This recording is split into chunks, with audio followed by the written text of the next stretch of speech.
एक कमरे में तीन बहू का ससुराल। रमेश, सुरेश और महेश, ये तीनों भाई रात के समय अपने काम से घर की ओर आ रहे थे। सुरेश, महेश, कितने पैसे मिले आज तुम दोनों को? भाई 200 रुपए मिले हैं हमें। अच्छा, मुझे भी आज 200 रुपये मिले हैं।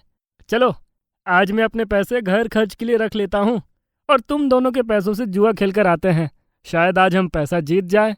हाँ रमेश भाई, काफी दिनों से हम लगातार पैसे हारते ही जा रहे हैं। आज तो कैसे भी करके हमें पैसे जीतने ही होंगे। तू चिंता मत कर महेश, देखना हम इतने पैसे जीतेंगे ना जुए में कि हमारे पास बड़ा बंगला होगा, गाड़ियाँ होगी, नौकर चाकर होंगे और 3 खूबसूरत सी पत्नियां भी होंगी। वाह, बड़ा बंगला, नौकर चाकर। ओह ये है तीन भाई जो भाई कम और जोकर ज्यादा हैं।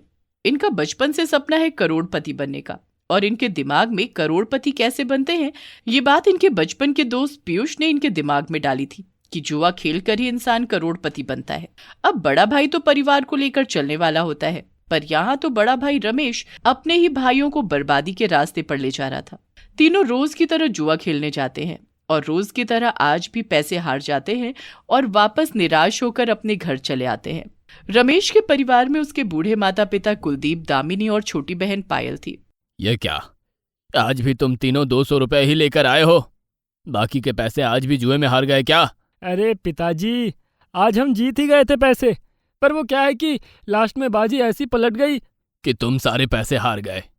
हाँ ना पिताजी। अरे निकम्मो, 3 हट्टे कट्टे जवान हो तुम।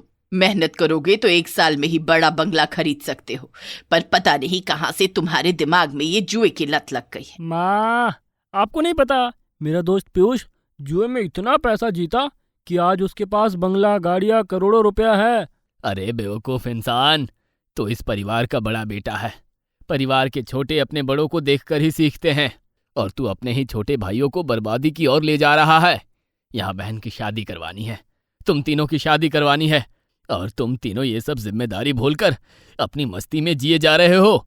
200 रुपए रोज में इतने परिवार का पालन पोषण कैसे होगा? एक तो ये घर एक कमरे का है, अब तुम्हारी शादियां होंगी तो तुम्हारी पत्नियों को कहाँ रखेंगे हम? पिताजी, जब का तब देखा जाएगा, अभी हमें नींद आ रही है, हम सो रहे हैं। इतना कहकर तीनों भाई सो जाते हैं। पता नहीं कब इन तीनों को अकल आएगी और कब ये अपनी जिम्मेदारियां समझेंगे। माँ, इनकी शादी करवा दो, अब हमारी तो ये सुन नहीं रहे, कम से कम अपनी पत्नियों की सुन ले। जब मारेगी ना वो इनके पिछवाड़े पर डंडे, तब जाकर आएगी इन तीनों की अकल ठिकाने, क्योंकि दुनिया में पत्नी ही पति को सुधार सकती है। तीनों भाइयों के कारण परिवार वाले काफी परेशान हो चुके थे। दिन प्रतिदिन ऐसे ही चलता रहा। एक दिन कुलदीप और दामिनी रमेश और सुरेश की शादी एक साथ पड़ोस वाले गांव की 2 गरीब बहनों कविता और कोमल के साथ करवा देते हैं। कविता और कोमल दोनों सगी बहनें हैं। वो बहुत ही गरीब परिवार की बेटियां हैं। शादी की पहली रात। कविता बहन, हमारे कमरे किधर है? ये घर तो एक ही कमरे का दिख रहा है, हमारा सारा सामान भी इसी में है। हाँ, मैं भी यही सोच रही हूँ, हो सकता है कहीं और होगा हमारा कमरा। रमेश, सुरेश, तुम दोनों इस कमरे में बीच में एक पर्दा डाल दो। एक साइड हम सब सो जाएंगे और एक साइड तुम दोनों एक पर्दा बीच में बांधकर अपने अपने हिस्से में सो जाओ। ये सुनकर कविता और कोमल के होश उड़ जाते हैं। अरे बाप रे, ये माँ जी तो हमें एक ही कमरे में सोने की बात कर रही हैं। हम कैसे एक ही कमरे में सबके साथ सो सकते हैं? तभी रमेश, सुरेश फटाफट उस कमरे में पर्दे बांध देते हैं और एक साइड रमेश के माता पिता, बहन और भाई सो जाते हैं, और एक साइड रमेश, कविता और एक साइड कोमल और महेश सो जाते हैं। रमेश, इस घर में दूसरे कमरे नहीं है क्या? हम ऐसे ही एक कमरे में सबके साथ कैसे सो सकते हैं? कविता, हमारे पास यही एक छोटा सा घर है, अब जो है उसी में रहो। पर रमेश। सोने दो कविता, मुझे कल काम पर भी जाना है। इतना कहकर रमेश सो जाता है, पर कविता और कोमल पूरी रात उस एक कमरे के ससुराल को देखकर परेशान होने लगे। अगले दिन सवेरे कविता चूल्हे पर चाय बना रही थी और कोमल घर की सफाई कर रही थी। पायल बहन, आप माँ जी से कहकर हमें कोई किराए का कमरा दिलवा दीजिए ना, हमें ऐसे सबके साथ सोने में बहुत शर्म आ रही है। भाभी, आपके निकम्मे पति हैं ना, वो कमाते तो हैं पर वो सारा पैसा जुए में उड़ा देते हैं। अब उन्हें हम कितनी बार कह कर थक गए कि परिवार की तरफ ध्यान दो, पर वो हमारी सुनते ही नहीं, बस हर समय जुआ खेलते रहते हैं। क्या? अरे बाप रे, जब देवर जी की शादी होगी तो उनकी पत्नी और वो कहाँ रहेंगे? अब वो तो आने वाला समय ही बताएगा। ये सब बातें सुनकर कविता के होश उड़ जाते हैं, पर अब करते भी क्या, शादी जो हो चुकी थी। अब गरीब परिवार की संस्कारी बेटियां थीं, इसीलिए कविता और कोमल दोनों अपने एक कमरे के गरीब ससुराल में घुल मिल गए। कुछ दिन बाद दामिनी और कुलदीप महेश की भी शादी एक रिया नाम की लड़की से करवा देते हैं। अब बात आई रिया की, तो रिया एक अमीर परिवार की लड़की थी। वो जब पहले ही दिन अपने ससुराल का हाल देखती है तो उसके होश उड़ जाते हैं। ये सब क्या है? मुझे ऐसे पर्दों में सबके साथ सोना होगा? नहीं नहीं, मैं ऐसे सबके साथ एक ही कमरे में नहीं सो सकती। मुझे अलग से कमरा चाहिए महेश। रिया बहू, हम बहुत गरीब हैं, हमारे पास इस छोटे से एक कमरे के घर के सिवा कुछ नहीं है। कविता और कोमल बहू भी हमारे साथ इसी कमरे में रहते हैं और इसी कमरे में सोते हैं। अरे नहीं नहीं नहीं, मैं नहीं सोने वाली इस कमरे में सबके साथ।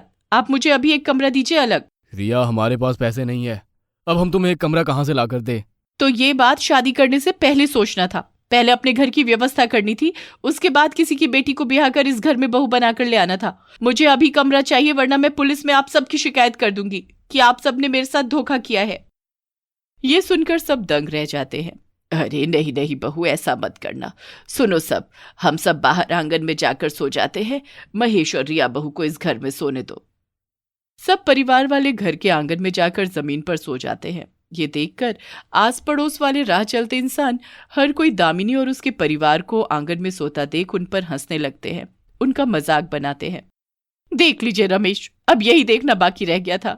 हम अच्छे हैं तो हम टिक गए, पर वो रिया आते ही इस परिवार को बाहर सड़क पर ले आई। अरे गलती उसकी भी नहीं है, हालात ही ऐसे आ गए। उसकी जगह कोई भी होता तो वो ऐसे ही करता। आज पूरे गांव में आपने अपने परिवार का मजाक बनाकर रख दिया। 3 भाई हैं आप, मेहनत करें तो अपने माता पिता और परिवार को दुनिया का हर सुख दे सकते हैं आप, पर नहीं, आपको तो परिवार की कोई परवाह ही नहीं है। बस अपनी मस्ती में जीना है, जुआ खेलना है और पैसे बर्बाद करने हैं। ऐसी औलाद से तो बेऔलाद होना अच्छा है। बहुओं, तुम चिंता मत करो बेटा। इन तीनों को जब अपने परिवार की परवाह नहीं है ना, तो अब मैं कल से बाहर जाकर काम करके पैसे कमाऊंगा और अपने परिवार को पालूंगा। रमेश, सुरेश बेटा, तुम ना जियो अपनी मस्ती में। माता पिता सोचते हैं कि उनकी अपनी संतान उन्हें जीवन के हर सुख देगी, पर यहाँ तो 3 होने के बाद भी ये आंसुओं के सिवा कुछ नहीं दे रहे हमें। ऐसी जिंदगी से तो मौत अच्छी। अपने माता पिता और पत्नियों की बातें सुनकर रमेश सुरेश की आंखों में आंसू आ जाते हैं। माँ, पिताजी, कविता, हमें माफ़ कर दो। अब तक हम जुए की लालच में अंधे होकर अपना जीवन बिता रहे थे। परिवार क्या होता है, उसकी जिम्मेदारी क्या होती है, ये हम समझ नहीं पा रहे थे। पर कल रात हमें एहसास हुआ कि इंसान के जीवन में उसका परिवार ही सबसे ज़्यादा कीमती होता है। अगर परिवार खुश नहीं तो जीवन में कुछ अच्छा नहीं होता। अब हम मेहनत करेंगे और अपने परिवार को चलाकर दिखाएंगे। उसके बाद तीनों भाई उसी दिन से दिन रात मेहनत करने लगे और अपने कमाए पैसों को जुए में नहीं बल्कि अपने परिवार के खर्च में लगाने लगे, और थोड़े पैसों की बचत करके कुछ ही महीनों में एक 4 कमरों का घर खरीदकर अपने परिवार के साथ उस घर में जाकर खुशी खुशी अपना जीवन बिताने लगे। किसी ने सच ही कहा है कि परिवार की खुशी जीवन में हजारों खुशियों का जरिया है।